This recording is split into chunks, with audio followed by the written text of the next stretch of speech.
Adelante, Pastor Álvaro. Amén. ¿Se escucha bien? Primero Sí, confirmar. sí. Ya, Sí, perfecto. súper. Y supongo que pueden ver mi pantalla. Sí, Ya, perfecto. Eso quería confirmar antes de comenzar. Como dijo la hermana Piscina, mi nombre es Álvaro. Soy pastor probando en la iglesia Bautista de Gómez Carreño en Viña del Mar y pude participar activamente en lo que tuvo que ver con las acciones, sobre todo los primeros días de lo que ocurrió con el incendio en Viña del Mar. Y adicionalmente tuve también la oportunidad de participar en la capacitación que se realizó en octubre en el Tabito, y esta capacitación que estamos desarrollando ahora, que se llama Iglesia Lista, está basada en esa capacitación que nosotros recibimos en octubre junto con nuestros hermanos de Kentucky. La palabra en Tito capítulo 3 versículo 14 dice con respecto a la iglesia: y aprendan también los nuestros a ocuparse en buenas obras para los casos de necesidad, para que no sean sin fruto. Esta palabra nos impulsa entonces a que el desarrollar acciones que son fruto de la obra de Cristo en nosotros, que vayan en ayuda de aquellos que están en necesidad, es una manifestación de la obra de Cristo, del fruto de la obra del Señor en nosotros, y queremos atender a nuestras acciones como respuesta a situaciones de catástrofe como esto, como la obra de Cristo, como consecuencia de la obra de Cristo en nosotros. El material, como dije, está basado en la capacitación que hice en Kentucky, y el propósito de esta capacitación es entregar dirección y consejo práctico ante desastres. Hay muchas cosas que quizás voy a decir o voy a compartir con ustedes que son bastante intuitivas, no son tan demasiado elaboradas, sino que son más bien cuestiones prácticas que es necesario tener en consideración a la hora de ayudar o atender a una situación de desastre o de catástrofe, y que es aplicable en específico en este caso a los incendios que han ocurrido en las regiones de Biobío y del Ñuble, y así como también es aplicable en la práctica a cualquier otro tipo de desastre que pueda ocurrir en el futuro, pero en el caso específico de la capacitación de hoy está enfocado a lo que tiene que ver con incendios, porque sabemos que en nuestro país no son solamente los incendios una amenaza inminente, sino que constantemente estamos pensando en que puede venir un terremoto o que pueden ocurrir inundaciones. Respecto de desastres o naturales o de otro no tipo, viajó. la pregunta no es si es que van a ocurrir, sino más bien la pregunta es cuándo van a ocurrir. Y por eso somos llamados como iglesia a estar listos, estar preparados. Por eso es el nombre de esta capacitación, Iglesia Lista, porque como dije, la cuestión que debemos atender no es si es que acaso va a ocurrir alguna catástrofe, sino cuándo va a ocurrir. Y todo esto en el contexto, ¿cierto?, de cumplir con nuestra misión como iglesia, que es anunciar el reino de Dios, manifestar el reino de Dios, también a través de ayuda práctica. Esta capacitación entonces va a estar separada en tres puntos principales, tres temáticas a desarrollar. Primero, consideraciones generales; luego, respuesta específica en caso de incendio; y finalmente vamos a llamar consejería o capellanía a lo que tiene que ver con acompañamiento espiritual a personas que han sido víctimas de alguna situación de desastre. Bien, vamos allá. Algunas consideraciones generales antes de entrar en temas específicos. Para ser una iglesia lista para poder atender a desastres o situaciones de catástrofe, sean incendios, terremotos, o sea, lo que sea, tenemos que estar preparados. Tiene que haber un plan, tiene que haber una preparación previa, tiene que haber una coordinación, un orden. Porque tenemos que saber que no podemos ayudar a todo el mundo, no podemos solucionar el problema de todos, pero sí somos llamados a ayudar, sí somos llamados a servir al necesitado, sí somos llamados a atender con compasión a personas que están en una condición de vulnerabilidad, pero debemos hacerlo siendo ordenados también, con un plan que nos ayude a enfocarnos en aquello que nosotros podemos hacer. Durante un tiempo de tragedia, las personas necesitan a alguien que sea compasivo, que les tenga paciencia, que les ame, que les ayude, tanto física, emocional como espiritualmente, para enfrentar su pérdida. Y la iglesia del Señor Jesucristo somos los llamados a realizar esta tarea. Entonces, vamos a considerar tres etapas de la respuesta en caso de catástrofe. La primera tiene que ver con la etapa de preparación, todo lo que es antes, todo lo que tiene que ver con capacitarse, con hacer una planificación, con identificar cuáles son nuestros recursos, con saber de qué manera nosotros podemos ayudar antes incluso de que ocurra cualquier evento.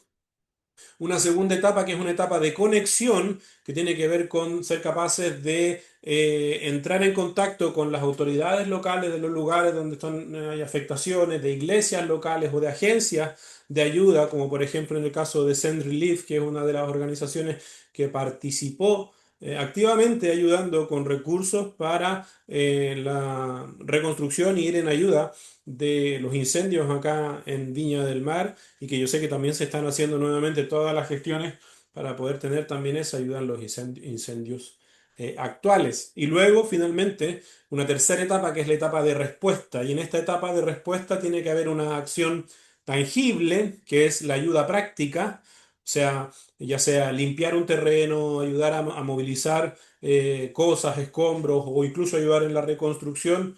Pero junto con esto tiene que haber una acción que es intangible, que no se ve con los ojos naturales, que es la obra del reino, que tiene que ver con manifestar amor, manifestar compasión, manifestar el carácter de Cristo en medio de estas acciones. Vamos a desarrollar un poco estas cosas. ¿Cuáles son las acciones que son necesarias de realizar para planificar? Lo primero es formar equipos. Yo sé que algunos hermanos se han organizado y han tomado la iniciativa, ¿cierto?, de ir en equipo, trasladarse, ir al lugar al sitio donde ocurrió el incendio y están ayudando. Pero no solamente es necesario reclutar, sino que las personas tienen que estar capacitadas y tienen que también asumir roles de trabajo. No todos pueden mandar, no todos pueden coordinar, no todos, tampoco no todos tienen que estar ahí presentes en el lugar del desastre, sino que hay quien coordina, hay quien dirige y hay quien se involucra directamente con el trabajo. Por eso es importante identificar liderazgos, delegar tareas, rendir cuentas y respetar la autoridad que se delega. Ese es un detalle que es súper importante culturalmente, incluso en nuestro país nos cuesta entender este principio de autoridad en el cual debe respetarse la autoridad que se delega. Incluso cuando he sido yo el que delego la autoridad a otra persona y yo estoy como un superior, y yo delego a otra persona una función, yo tengo que respetar la autoridad que he delegado y cumplir con los conductos regulares para que la información fluya de la mejor manera posible, para que las acciones se realicen de la mejor manera posible, de manera ordenada. Otro punto importante en la etapa de planificación es conocer los recursos con los que contamos. En la práctica, el recurso más importante del reino, en la práctica, es nuestro propio Dios. Y no me malinterprete cuando me refiero a recursos, me refiero a que a quién vamos a acudir, a quién podemos pedir ayuda. No tenemos otro Dios y no queremos otro Dios. Por eso lo primero que acudimos cuando tenemos una necesidad, cuando lo primero que acudimos cuando tenemos algún dolor, alguna dificultad, es a nuestro Dios, en oración, en búsqueda de entendimiento a través de la palabra. Pero también la iglesia cuenta con recursos que es la propia iglesia, sus manos, sus hermanos, las tareas, las funciones, las capacidades que cada uno de nosotros tenemos para poner a disposición, pero también entendiendo de que nosotros no somos una ONG, no somos bomberos, somos iglesia y por lo tanto nos corresponde realizar la obra de la iglesia, que es extender el reino de los cielos. Conocer nuestros recursos implica también proveer de herramientas y de los equipos necesarios o de los recursos también monetarios para poder dar respuestas específicas en momentos de desastre o de necesidad, así como también conocer los recursos de conocimiento y de experiencia que hay dentro de la iglesia. Dentro de la etapa de planificación también debemos comprender la necesidad, qué es lo que se requiere y qué es lo que nosotros podemos hacer. En momentos de dificultad, en momentos de desastres como estos que ocurren, que están tan en la palestra, muchos quieren ayudar y no saben qué hacer, o muchos también tienen idea y quieren, no, yo quiero ir, quiero estar, pero en realidad no existe una planificación, no existe un preguntarnos ya, ok, pero ¿cómo puedo yo poner mi vida a la mejor disposición para realizar la mejor labor de acuerdo a mis capacidades y también de acuerdo a la necesidad. Y ya finalmente una última instancia de la etapa de No, no planificación es me la acuerdo siempre la implementación, oración de la otra. que es muy importante actuar conforme a lo que se ha planificado, porque también podemos tener buenas ideas o nuevas ideas mientras estamos desarrollando o yendo con la ayuda, pero es necesario ser específicos y eficaces también respecto de nuestra accionar, y para eso es importante que sigamos en orden el plan, aquello que planificamos, aquello que quisimos hacer. Como dije, una segunda etapa es la etapa de conexión. Identificar autoridades locales, que yo sé que se hace de manera práctica. Las iglesias están ahí conectadas y aparecen, ¿cierto? Bueno, ahí quizás hay estamentos gubernamentales más presentes que otros. Bomberos, carabineros, casi siempre son, o lógicamente, son los primeros en llegar. Adicionalmente, se hace necesario vincularse con los consultorios o los lugares que proveen servicios médicos o de asistencia médica, también con otras iglesias. No me rayen la pantalla. Eh, y también otras agencias de ayuda, como dijimos, internacionales que vienen para ayudar. Tener identificadas a estas organizaciones es fundamental para poder trabajar de manera colaborativa y derivar en lo que no nos corresponde a nosotros hacer. Yo recuerdo cuando fueron los incendios en Valparaíso hace años atrás, no el de Viña, el de Valparaíso, que fue un tiempo atrás. Eh, Mucha gente el incendio aún estaba ocurriendo, quiso ir a ayudar a apagar el fuego y no eran bomberos. Y ocurrieron muchos accidentes. Se provocaron daños a personas por realizar una labor que no era la que le correspondía, no estaban capacitados para hacerlo. Era necesario dejar que bomberos apagaran el incendio primero para después quizás entrar a ayudar en lo que tenía que ver con la remoción de escombros o la reconstrucción. Si buscamos ayudar sobre la base de pensar que podemos hacer todo, nos vamos a equivocar, vamos a cometer errores gratis. Tenemos que identificar a las diferentes instituciones que existen y que desarrollan su trabajo para que nosotros podamos colaborar con ese Sí, trabajo y al mismo tiempo desarrollar el nuestro. Nuestro trabajo como iglesia, como dije, es extender y manifestar el reino de los cielos a través de ayuda práctica y también a través de ayuda espiritual. Otro punto importante es que si buscamos ayudar en situaciones de catástrofes, sobre la base del pensamiento que nadie de que nadie hace nada, o como sobre la base de un complejo mesiánico, como que nosotros tenemos que hacer todo, en la práctica también no vamos a lograr ser eficaces y efectivos en aquello que el Señor nos ha llamado. Si nos enfocamos en el trabajo de los demás, en vez de enfocarnos en lo que el Señor nos mandó y nos manda a nosotros a hacer, vamos a perder el foco. Por esto es necesario tener identificadas a las otras organizaciones que desarrollan labores específicas para derivar en el caso que sea necesario, conectar en el caso que sea necesario y finalmente poder hacer la labor que a nosotros nos corresponde. Voy a repetir una indicación que se dio al principio, es que si alguno tiene alguna consulta o alguna pregunta, la puede hacer a través del chat o de un enlace que ahí se colocó y al final lo vamos a revisar para no interrumpir la exposición. Como dije, hablamos acerca de la etapa de planificación, hablamos de la etapa de conexión y finalmente la etapa de respuesta.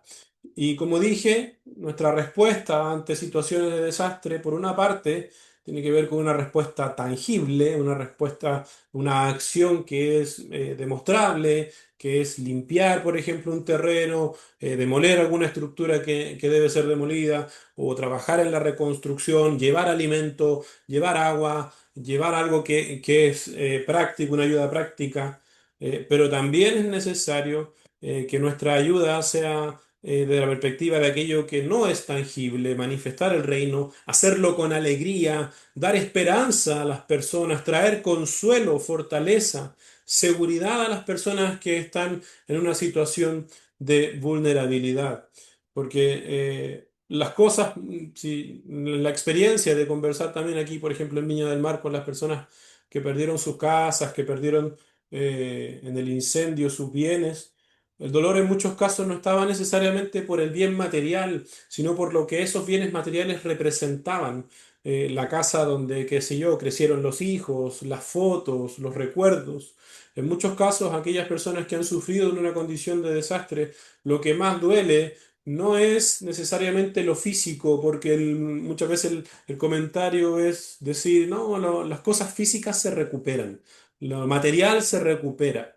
Pero hay algo, hay una afectación no visible detrás de perder un bien material, que es perder, como decía, recuerdos, experiencias, algo inmaterial. Y cuanto más, incluso, con aquellas personas que lamentablemente en estas situaciones de desastre también pierden seres queridos. Ahí lo material pasa completamente a segundo plano y el dolor de la pérdida, el duelo de perder un ser querido es lo que agobia, es lo que en momentos de una situación de desastre se transforma en el todo. En muchos casos, personas que perdieron seres queridos o que han perdido seres queridos de esta manera, en situaciones de desastre, de manera completamente inesperada, ese sentimiento, ese pensamiento se transforma en el todo. El dolor se transforma en el todo y no hay, qué sé yo, casa nueva o no hay terreno nuevo o no hay auto nuevo que pueda recuperar una pérdida que es humana. Pero aún en medio de esa situación, aún en medio de ese dolor, el Señor puede traer consuelo, el Señor puede traer esperanza. Y nosotros como iglesia del Señor Jesucristo somos llamados a ser las manos del Señor para atender ayuda, los brazos para abrazar y para manifestar la paz que solamente puede venir de parte de Dios. Por eso es tan importante que si vamos a involucrarnos en dar respuesta, en llevar ayuda, necesariamente debemos marcar la diferencia. En tiempos de catástrofe, muchas personas buscan ayudar por distintas motivaciones. Puede ser por compasión y puede ser por misericordia, pero en muchos casos también puede ser por vanidad, por deseos de querer mostrarse, por un complejo mesiánico de sentirse valorado, por ir y ayudar a otras personas. Incluso, lamentablemente, en muchos casos puede ser hasta por diversión. Aunque parezca raro lo que estoy diciendo, me tocó de alguna manera presenciar también jóvenes que iban a ayudar porque era como, era divertido hacerlo. Incluso hasta haciéndose los lindos, qué sé yo, en medio de las cenizas, barriendo, pero una cosa es la alegría y otra cosa es el querer ser el centro de la atención. Y nosotros como iglesia, como hijos de Dios, no es eso lo que buscamos. Tampoco como iglesia buscamos mostrarle al mundo que estamos haciendo algo bueno y decir, miren, nosotros estamos ayudando. Si esa fuera nuestra motivación, estaríamos completamente equivocados. Porque no es para eso que ayudamos a nuestro prójimo, no es para justificar el hecho de que somos iglesia, no es para mostrarle al Estado ni al mundo de que tenemos una cara bonita porque somos compasivos y misericordiosos, no es eso. Como hijos de Dios buscamos responder al llamado de Dios. Y eso tiene que ser una marca, en eso necesariamente tenemos que marcar la diferencia.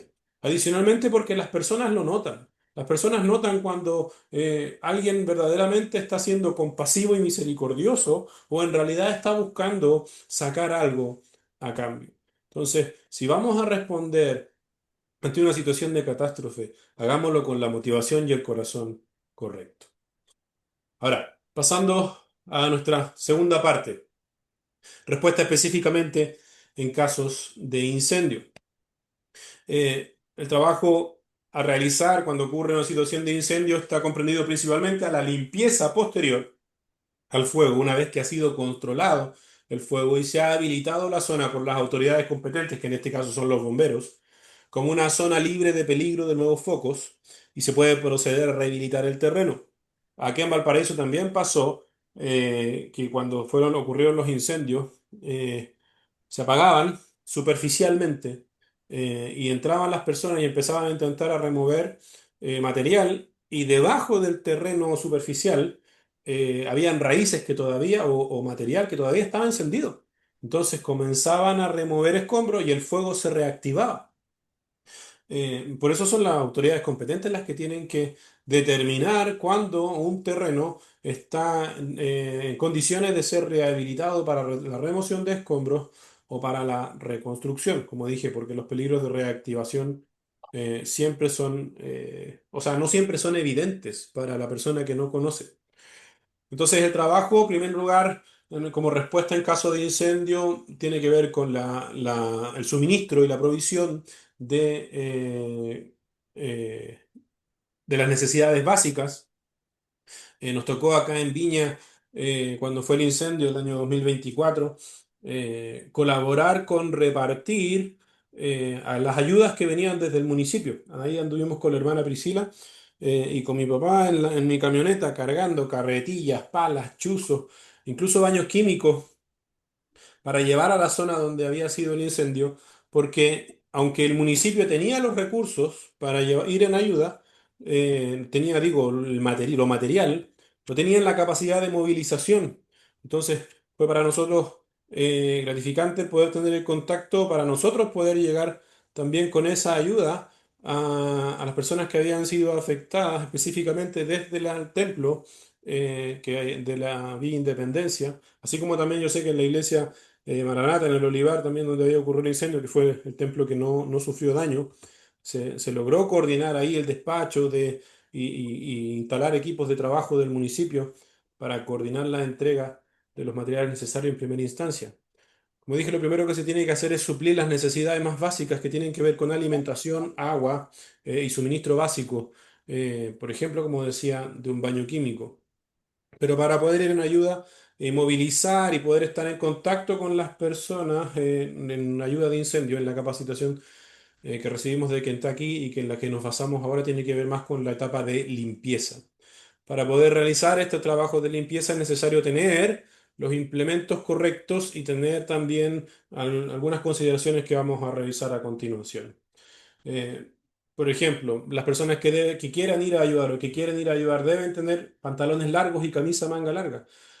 Lógicamente, en una etapa de incendio hace calor, pero por una cuestión de seguridad, se hace necesario que las personas usen manga larga, también idealmente con filtro UV, también por los rayos solares, y también para evitar cualquier tipo de accidente de corte. No queremos que los voluntarios que van a ayudar terminen siendo afectados también, y por una parte perdemos un voluntario y por otra parte perdemos recursos que son necesarios para ayudar a las personas que están más afectadas.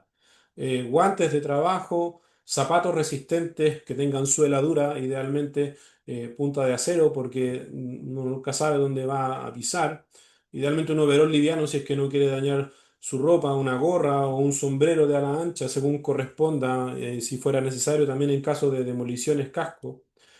Mascarilla para proteger las vías respiratorias. El fuego hace que no solamente haya ceniza, sino también polvo muy fino que obstruye las vías respiratorias y gafas de seguridad o tapones auditivos según corresponda. Eh, Puede ser bastante intuitivo, pero no está de más decir que para poder trabajar se necesitan herramientas como una pala, un chuzo, una carretilla, un hacha, si es que fuera necesario para derribar algo, cortar algo de madera. Idealmente herramientas inalámbricas en una situación de incendio. Lo primero que se corta es la luz y una de las cosas que cuesta un poco reponer, así como el suministro de agua potable y de alcantarillado, eso son lo que más se demora. Aquí en Viña del Mar, los primeros días, me atrevería a decir la primera semana, en la noche estaba todo completamente oscuro, no había luz para alumbrar, salvo en las calles principales se colocaron unos generadores y unos focos grandes, pero tampoco fue de manera inmediata. En el caso de lo que ocurrió aquí en Viña, el lugar donde ocurrió el incendio tenía una accesibilidad muy mala, entonces costaba llegar al lugar del incendio. Entonces, por eso se recomendaba que se utilizaran, si es que se podía, si es que se tenía herramientas inalámbricas, pero de nuevo, uno decir, ¿de dónde lo vamos a sacar? Si tenemos una planificación, si nos preparamos con tiempo, quizás podemos tener identificadas a las personas que cuentan con estos elementos para poder contar con ellos también para realizar este tipo de trabajo. En la práctica, como dije en un principio en la planificación, es necesario establecer una cuadrilla de trabajo o un equipo de trabajo. El equipo de trabajo va a llegar al sitio del lugar donde se va a realizar el trabajo práctico y se hace necesario tener consideraciones de salud y de trabajo seguro que vamos a revisar a continuación. Ejemplo, hidratarse constantemente. Y no solamente esto, sino que establecer puntos de hidratación, tanto para las personas afectadas como para las personas que van a ir a trabajar, ir a servir.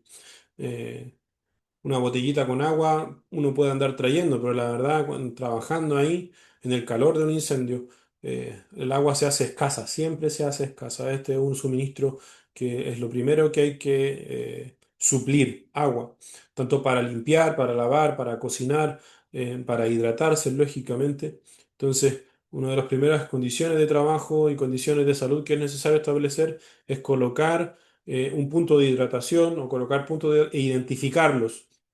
Quizás, si es que nosotros mandamos un equipo de trabajo, así como se han enviado, van a llegar y hay gente trabajando y hay puntos de hidratación establecidos. Por lo tanto, en este caso no corresponde a nosotros establecer el punto de hidratación, sino que identificarlo y tener todo el mundo tener claro dónde se encuentra este punto de hidratación. Tener colaciones tanto para compartir con otros como también para las personas que van a trabajar, que van a servir regularmente, para que no tener descompensaciones ni pérdida de fuerza. A la hora de realizar trabajos de limpieza, de remoción de escombros o cualquier otro trabajo que va a implicar en la mayoría de los casos fuerza, es necesario tomar descansos regularmente, evitar sobreesfuerzo, evitar trabajar más allá de la humana capacidad. A veces nos podemos también dar de superhombres y querer ser tan impetuosos en nuestra ayuda que ir más allá de nuestros límites. Y es necesario ser cuidadosos también con nuestra salud y con nuestro cuerpo.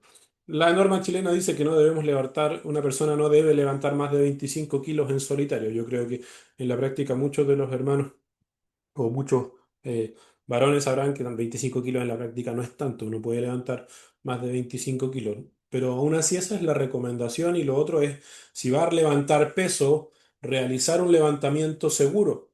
¿A qué le llamamos levantamiento seguro? Levantar carga con las piernas y no con la espalda. Normalmente cuando uno va a levantar un peso tiene la costumbre de agacharse, doblar la espalda y levantar con los brazos. Pero el procedimiento de levantamiento seguro de carga es doblando las rodillas, mantener la espalda recta, tomar la carga con los brazos y ponerse en pie, eh, estirando las piernas, sin doblar la espalda para evitar lesiones. Otra recomendación práctica muy importante cuando uno va a un lugar a ayudar es no correr. Usted puede decir esto es muy obvio, esto es evidente, pero en la práctica no lo es, mi hermano.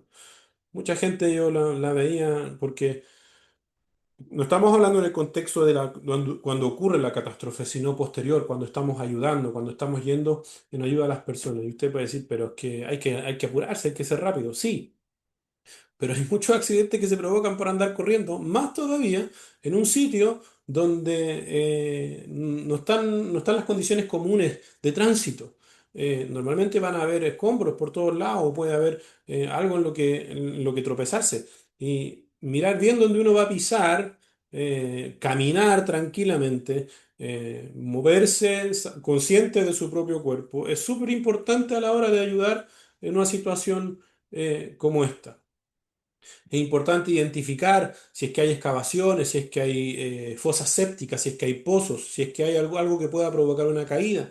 Estar atento también a cualquier estructura que esté inestable, un muro o árboles que se puedan caer. Ocurrió aquí también en Valparaíso que había muchas casas. En el caso del incendio de Viña, la mayoría de las casas, me atrevería a decir, era más bien de material ligero, algunas de albañilería. En el caso del incendio de Valparaíso, eran más casas de albañilería o de hormigón. Y ocurrió y por lo que he visto en los incendios en el sur, también vi en imágenes muchas estructuras aún erigidas. Entre paréntesis, yo por profesión soy ingeniero constructor y ocurre que un muro de hormigón o un muro de albañilería cuando está expuesto al fuego pierde su capacidad estructural. Lo mismo las estructuras de acero, pierden su capacidad estructural. Entonces puede estar erigido, puede estar vertical, uno puede decir, ah, el muro está bueno, pero no tiene la misma capacidad estructural luego del fuego y tampoco se comportan necesariamente de la manera que uno lo va a esperar. Ocurrió en Valparaíso que intentando demoler muros, jóvenes iban y lo empujaban el muro pensando que, ah, este muro está débil, si lo empujo va a caer.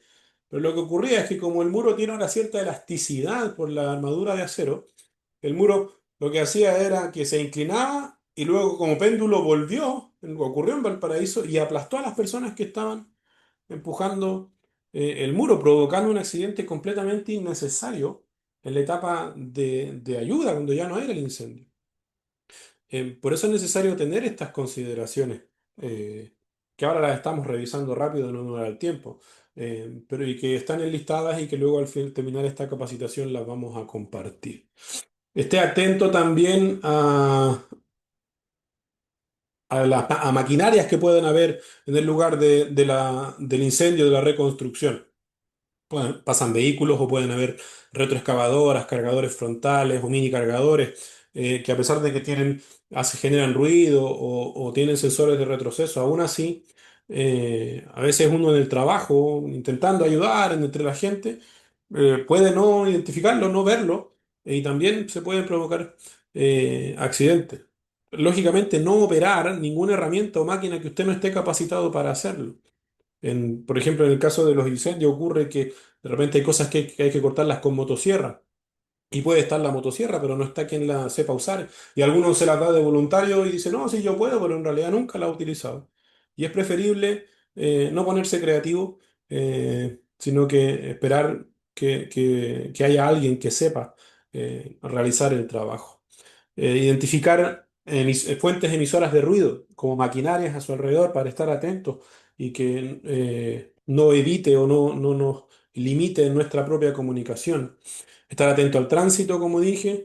En el suelo, estar atento a la presencia de clavos, de vidrios rotos, de metales, de cables expuestos, de elementos químicos, de elementos inflamables. Si es que se van a usar alguna herramienta, eh, colóquelas en un lugar seguro para que no nos pase lo que ocurría en los monitos de Tommy Jerry cuando dejaban ¿cómo se llama? Un rastrillo en el suelo, iba corriendo el gato, pisaba el rastrillo y ¡toin!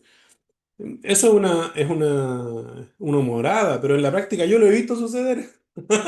En la práctica yo lo he visto lo vi una vez pasar de alguien que pisó un rastrillo y se pegó en la cara por no dejar una herramienta que se está usando en el trabajo en el lugar correcto. No dejar herramientas eléctricas al sol. Otra recomendación práctica, porque el calor hace que las baterías o los elementos plásticos se derritan y se malogren. No tocar cables eléctricos que no hayan sido identificados como seguros. Aquí hay un punto importante, no abrir refrigeradores ni latas selladas. Porque, por ejemplo, si es que en una casa no se quemó o se quemó parcialmente y hay un refrigerador que está cerrado, no lo abra. No lo abra porque adentro hay foco de infecciones. Porque si había comida, esa comida se echó a perder. Y eso va a ser un foco de infección. Lo mismo con latas de alimentos selladas o recipientes sellados. Si usted va a ayudar a retirar cosas de una casa, no abra cosas que estén cerradas. Otra recomendación práctica es no alimentar o intentar no interactuar con animales en el lugar, porque uno nunca sabe si un animal está, a menos que sea un veterinario, lógicamente, porque uno nunca sabe cómo, por los animales también en situación de desastre también quedan en shock, también quedan de alguna manera traumatizados. Entonces, acercarse pensando, un perrito, qué bonito, puede provocar también una mordedura o uno no sabe cómo va a reaccionar. En estas situaciones también hay que estar alertos si es que hay alguna plaga, si es que hay arañas, ratones, insectos, alguna hierba que sea venenosa. O algo que sea dañino para la salud.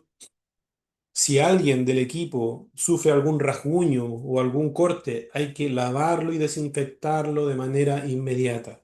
Ocurre también en estos casos que cuando las personas quieren ayudar, puede ser que trasladando alguna cosa se corten, se pasen a llevar o un rasguño.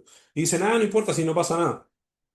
Error. Hay que atenderlo inmediatamente, aunque sea lo más frágil, aunque sea algo sencillo, porque queremos evitar que haya más daño de lo que ya ha ocurrido. Ya lo que puede ser completamente obvio, pero no necesariamente lo es lavarse las manos también y el rostro, lavarse el rostro y las manos al terminar la jornada y siempre, idealmente, lavarse las manos antes de comer o beber. Sabemos que el agua va a ser un recurso escaso, pero por lo mismo dijimos que es lo primero que hay que restablecer.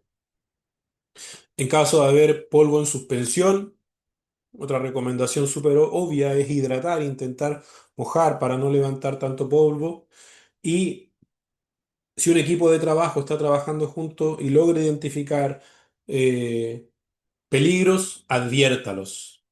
Pasa que, no sé, había qué sé yo, había un pozo, un hoyo, una perforación, y una persona pasó, la miró y siguió de largo. Y después viene otro y cae. Y el primero dice, ah, sí, yo la vi. ¿Y por qué no dijo nada? ¿Por qué no advirtió que vio un peligro potencial y no le dijo al equipo? Por eso la comunicación dentro del equipo de trabajo es muy importante. Esos son consejos prácticos. Otros consejos prácticos que quiero compartir con ustedes, pero que tienen que ver más con procedimiento y que también son súper importantes. Como dije al principio, identificar a las autoridades locales. Si llega un equipo y se identifica que hay bomberos, carabineros, llegar y preguntar eh, eh, dónde están trabajando, cómo lo están haciendo. En caso de trabajar en terrenos particulares, es necesario identificar si es que se puede al dueño de la propiedad y solicitar autorización.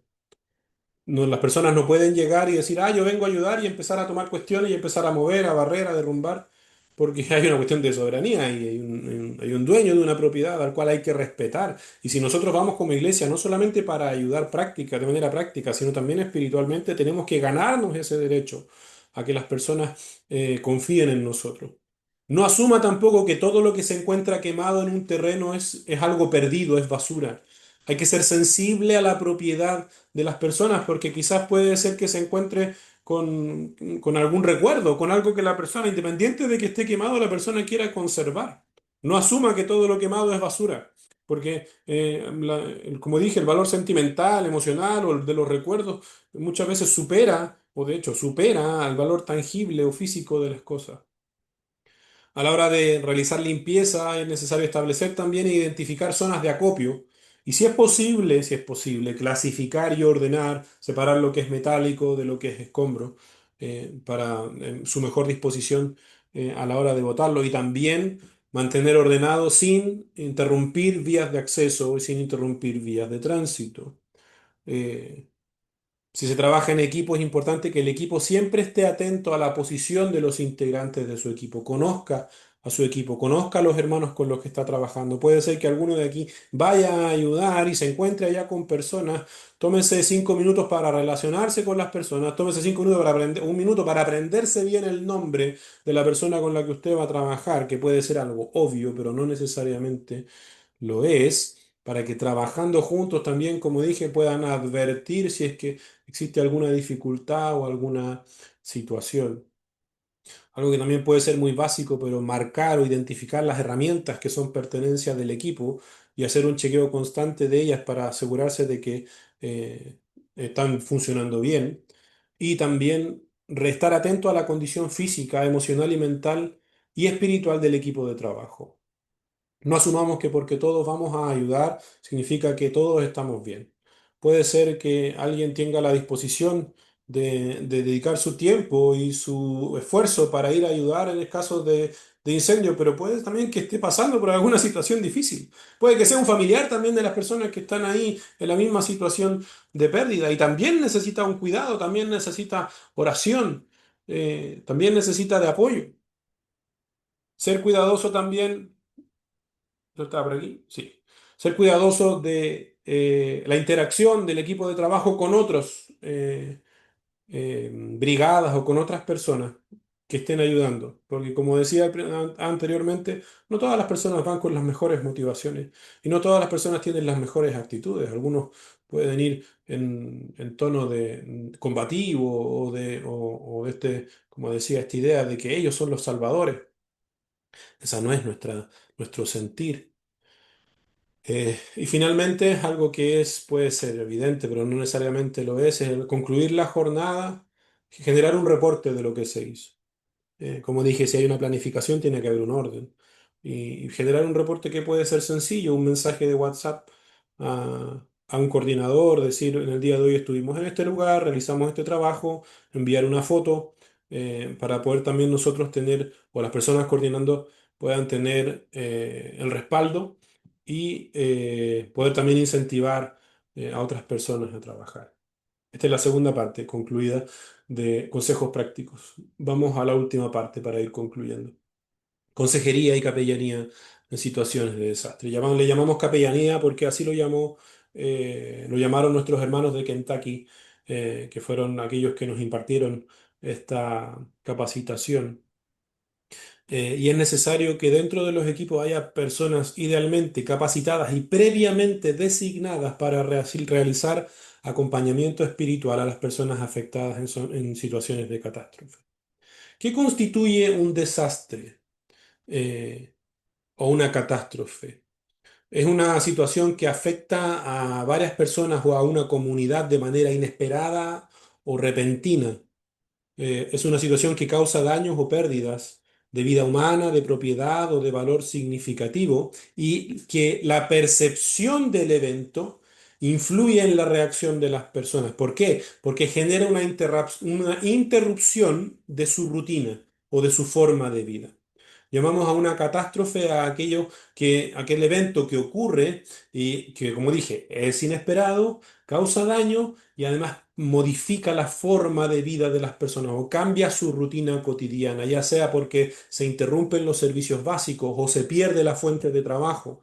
Las personas pueden quedar incomunicadas o puede generar confusión social o incluso cuestionamientos internos respecto de por qué ha ocurrido esta pérdida, por qué ha ocurrido este evento y se constituye en un evento crítico que marca un antes y un después en la vida de una persona o de una familia o de una comunidad. Aquí en la ciudad de Viña del Mar, en las poblaciones donde se provocó el incendio, para cada uno de ellos hay un antes y un después.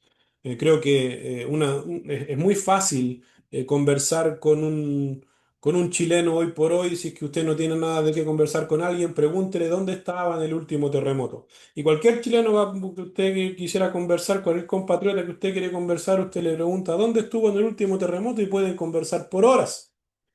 Por ejemplo, el del 2010, porque es un evento catastrófico que nos afectó a todos, que cambió nuestra percepción de la realidad o provocó un punto de quiebre, un antes y un después. Es un evento crítico. Y nosotros como iglesia, que por causa de nuestra fe en el Señor Jesucristo no somos afectados de la misma manera por un evento crítico, porque tenemos nuestra confianza y nuestra esperanza en Cristo, somos las personas llamadas a traer consuelo y paz a aquellas que están viviendo por un duelo o están pasando por esta condición de pérdida. Ahora, acompañar a las personas que han pasado por esta situación, sobre todo en las primeras horas o en las primeras semanas de ocurrido el evento, requiere tener algunas consideraciones relevantes respecto de qué hacer y qué no hacer. Veamos algunas cosas que debemos hacer. Lo primero que debemos hacer es reconocer la pérdida y en contraposición no minimizarla. Reconocer que las personas han perdido. Puede ser una casa, quizás algunas personas minimizan su propia pérdida porque dicen, bueno, a mí se me quemó esto, pero mi vecino de al frente perdió su familia, perdió, qué sé yo, un hijo, perdió un abuelito, perdió un ser querido, entonces mi pérdida no es tan importante.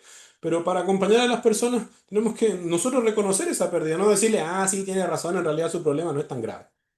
Al contrario, reconocer que hay una pérdida, permitir que las personas sufran, permitir que las personas lloren, dejar que las personas vivan ese dolor, que es real, y no querer evitarles el dolor.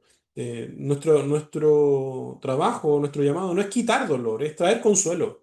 El Señor Jesucristo puede traer consuelo al dolor, pero no negarlo. Es necesario escuchar a las personas sin juzgar. Puede ser que nos encontremos con personas que van a decir hasta herejías o que van a decir cuestiones que no necesariamente es lo que verdaderamente piensan, pero están en shock o están en esta condición crítica de haber perdido o de estar en un duelo. Por lo tanto, es muy posible que digan cosas que están mal y nuestra tendencia quizás va a ser a querer corregirlos o juzgarlos, que es lo que no tenemos que hacer. Tenemos que escuchar sin juzgar, permitir que las personas hablen acerca de lo que ha sucedido.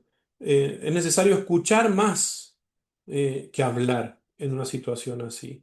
Eh, y, ofrecer ayuda práctica y si se da la oportunidad de conversar con alguien, hacer preguntas abiertas para quizás propiciar una conversación. ¿Dónde estaba usted cuando ocurrió la situación, quizás evitar hablar acerca de la pérdida específicamente, pero más, de manera más general. ¿Dónde estaba usted? ¿Hace cuánto tiempo que usted vivía en este lugar?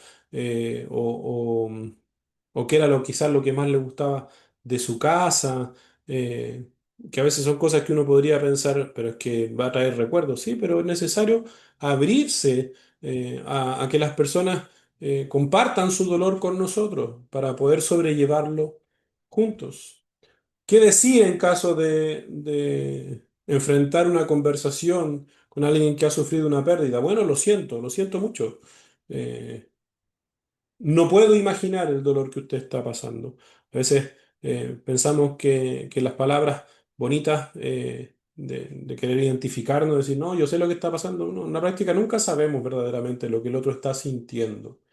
Eh, y debemos ser sinceros en nuestro deseo de querer escuchar a las personas no para recibir solamente una historia que después contar, sino para habitar aquel momento con esa persona. Lamentablemente muchas veces nosotros en vez de habitar el momento en el que nos encontramos, estamos pensando en lo que viene más adelante.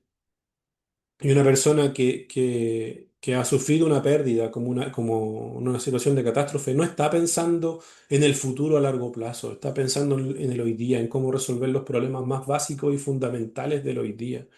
Y si nosotros estamos pensando en que esta historia está buena para el testimonio que voy a contar en la iglesia, eh, no estamos ahí presentes con ellos. Quizás podemos estar presentes físicamente, pero no vamos a estar presentes en nuestro pensamiento, en nuestro corazón. Y es necesario, al compartir con alguien que ha sufrido pérdida, estar presente allí en aquel lugar con esa persona. Agradecer a la persona por querer compartir su historia o su dolor agradecer por querer abrir su corazón, si es que la persona está dispuesta a hacerlo, y comprender perfectamente si es que la persona no quiere hacerlo, y no forzar una interacción. Y por supuesto, ofrecer ayuda y ofrecer oración para quienes la quieran recibir. ¿Qué cosas no hacer? Por favor, por ningún motivo. Evitar a las personas en duelo. O sea, ver si una persona está llorando y decir, no, mejor no, yo no me meto para allá. O ser indiferente al dolor de las personas. Tampoco asignar culpa o responsabilidad a las personas por la pérdida que ellos han sufrido, y mucho menos intentar responder las preguntas del por qué. Como dije, los eventos catastróficos son eventos que marcan un antes y un después en la vida de las personas, y es lógico intentar preguntarse, bueno, pero ¿por qué pasó todo esto? Y la verdad es que nosotros no estamos llamados a dar esas explicaciones, porque en la práctica tampoco es la respuesta que se busca encontrar. Cuando uno dice por qué, pero por qué, en la práctica es más bien una puerta abierta para querer expresar lo que siente, expresar el dolor que hay ahí. Y nosotros somos los llamados a estar presentes para escuchar ese dolor y sobrellevarlo juntamente con ellos para que puedan recibir consuelo en Cristo. Otra cosa que no hay que hacer es minimizar la pérdida. Decir, bueno, si las cosas materiales se recuperan. Como dije, muchas veces no es lo material lo que importa, sino los recuerdos, lo aquello que es intangible. Otra cosa que no hay que hacer es hablar demasiado. Por eso tenemos dos oídos y una sola boca, para escuchar más de lo que decimos. Por ningún motivo, a menos que se autorice, sacar fotos del lugar o exponer a las personas, qué sé yo, transmitiendo en vivo, estamos aquí, mira, ayudando a las personas. Ser insensible a la pérdida de las personas es algo que no hay que hacer. Quizás puede ser algo más común o más eh, posible en aquellos que son más jóvenes, pero aún así es algo que no se debe hacer, y si alguien del equipo se pone a sacar fotos, los demás le dirán, hey, guarde su teléfono, guarde esta experiencia con el Señor y para usted, no es para que lo comparta en sus redes sociales. Otra cosa que no hay que hacer es debatir temas teológicos. Como dije, las personas quizás van a querer hacer comentarios o decir, pero ¿por qué Dios permitió esto? O exponer su percepción de Dios, más todavía si es que saben que somos cristianos. Y la verdad es mejor escuchar, guardar silencio y ser compasivo con el dolor de la persona. No entrar en querer resolver cuestiones doctrinales que no valen la pena en ese momento. Tratar de satisfacer necesidades espirituales sin escuchar.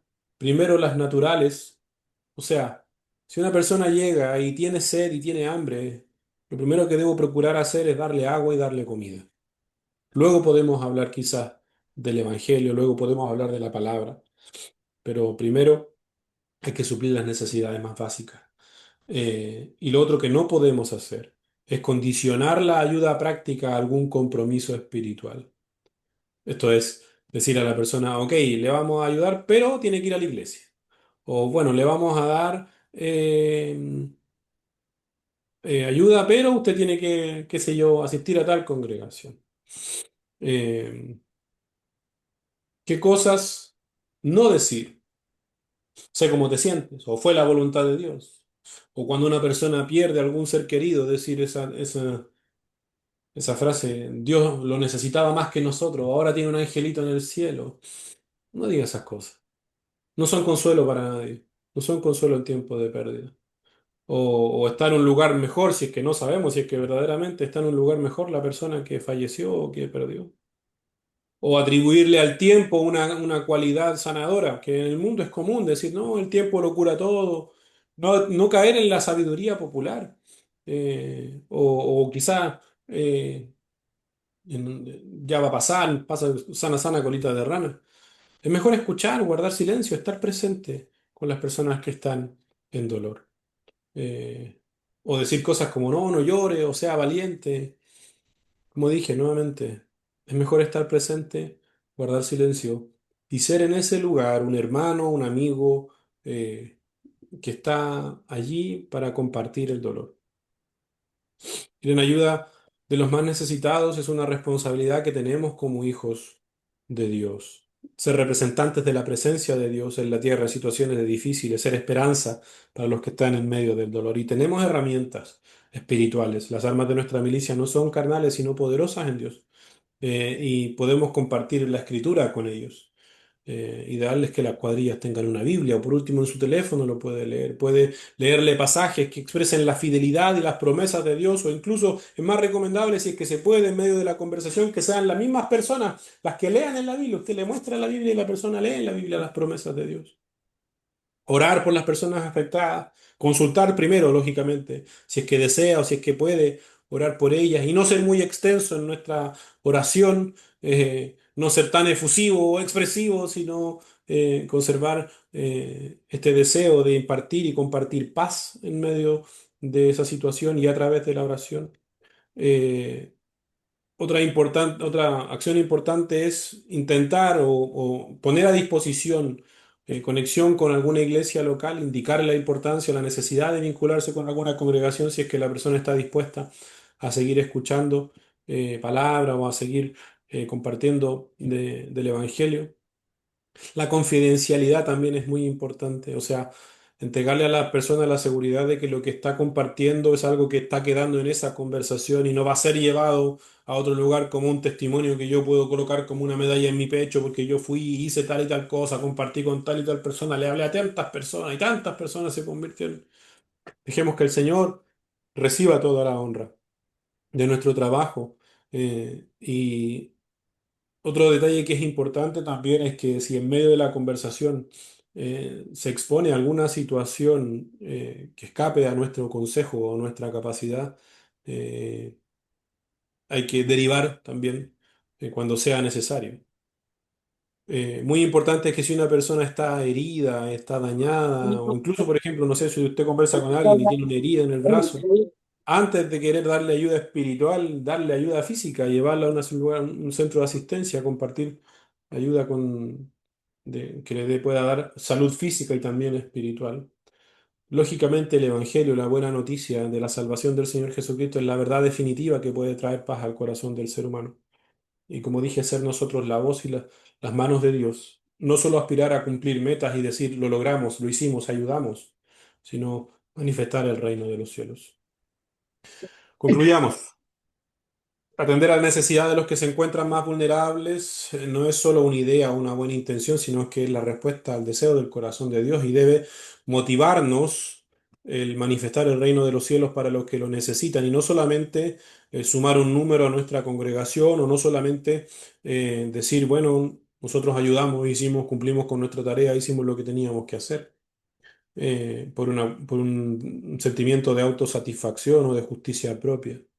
Deseamos que muchas más personas sean salvas y vengan al conocimiento de la verdad, porque la vida es conocer al Padre. Esto es la vida eterna, eso dijo el Señor Jesucristo, y esta es la vida eterna, que conozcan al Padre y al Hijo a quien tú has enviado. Entonces nosotros somos llamados a mostrar a Cristo de manera práctica en la ayuda que podemos proveer a las personas y también, lógicamente, a través de nuestro carácter, nuestra forma de ser, a través de nuestras palabras, a través de nuestra vida, a través de todo lo que somos, permitir que el Señor Jesucristo se manifieste en nuestras vidas.